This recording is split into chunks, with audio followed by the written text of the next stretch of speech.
Pessoal, aqui é o Marcelo dos compressores herméticos. Estou passando aqui para trazer um fragmento de uma das nossas aulas, que ficou muito longa. Muita gente perguntando para detalhar sobre o manual dos compressores quando você compra ele novo. Ele vem com algumas identificações, né, que fica difícil às vezes de compreender, mas a gente trouxe em uma das aulas e eu estou passando só esse detalhe para vocês agora, ó, EM2U60 CLP, Embraco, certo? Eu tirei aqui uma elétrica, para vocês verem a parte elétrica quando a gente falar, EM2U60, e eu peguei uma mecânica aqui, ó, EM2U60 HLP, notem que aqui é um CLP R600, HLP, certo? Aqui é R134, por causa do H.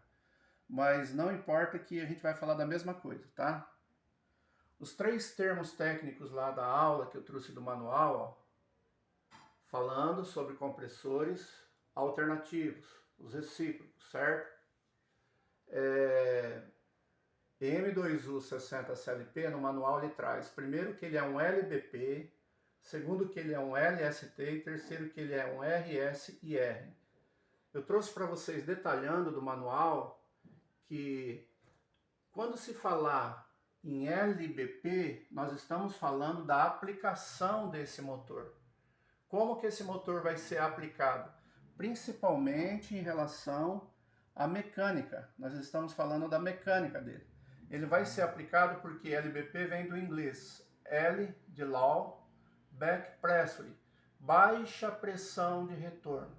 Ele pode ser LBP, L de baixa pressão de retorno, um MBP de média pressão ou um H de HBP, alta pressão de retorno. O que é isso? É um compressor que se equaliza muito fácil entre a alta e a baixa, a alta pressão da condensadora e a baixa pressão da evaporadora. Então está dizendo que o nosso é um LBP. Aqueles compressores que quando você testa ele na alta, ele dá 400, 500 libras, mas cai rapidinho. Esse LBP, ele provavelmente ele não cai rápido, ele fica lá meio pressurizado. Por quê?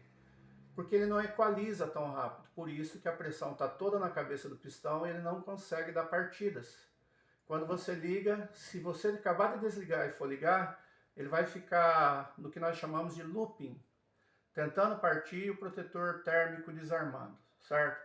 Então são compressores que geralmente não congelam tão rapidamente, mas eles chegam a uma temperatura muito baixa que até o retorno com pouco gás já começa a congelar, ele já começa a dar um retorno de certa forma, pela baixa pressão que ele tem de retorno, certo?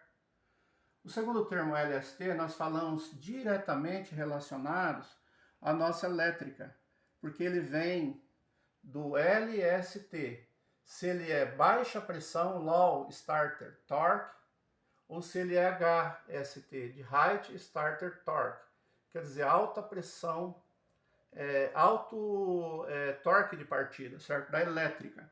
Nós sabemos que o nosso, então, aqui é um LST. Ele tem um baixo torque, são compressores que dificilmente, se desligar, ele vai dar partida, porque ele não foi feito para isso. É uma diferença entre os comerciais e os residenciais. São compressores LST feitos para trabalhar em residência, onde existe pouca partida, quase não se abre, né, as portas. O terceiro termo, então, seria RSR. Quer dizer, que tipo de motor, que seria um conjunto, né, um conjunto entre a elétrica e a mecânica nós temos. Então aqui, ó, existe o RSR, que é o caso do nosso motor, quer dizer que ele é um motor elétrico feito para usar relé de partida e não capacitor. Então necessariamente não precisa de capacitor e muitas vezes nem pode. Você pode queimar a partida se você insistir em colocar um capacitor aqui. Existem outros modelos, o SR, olha o C aparecendo lá no final. CR, quando aparece um C no final ali perto do R, necessariamente aquele modelo vai precisar de um capacitor eletrolítico, obrigatoriamente. Se ele for um RC no começo e não no final, e R, ele usa capacitor permanente, aqueles capacitores usados em tanquinho, né, de 10, de 5 microfarads. Se ele for um PTC-S e R, você pode usar um relé PTC, no caso aqui, ou um relé amperométrico, dependendo do caso. Se ele termina, olha aqui, se ele termina em P, relé PTC. Se ele termina, no caso, em R, ele seria então relé amperométrico, aquele do chapeuzinho. Pessoal, é só para clarear um pouquinho sobre as nossas aulas, espero ter ajudado, certo? Logo a gente traz aí mais algum conteúdo para fragmentar as aulas que ficaram muito compridas. Um abraço, fique com Deus.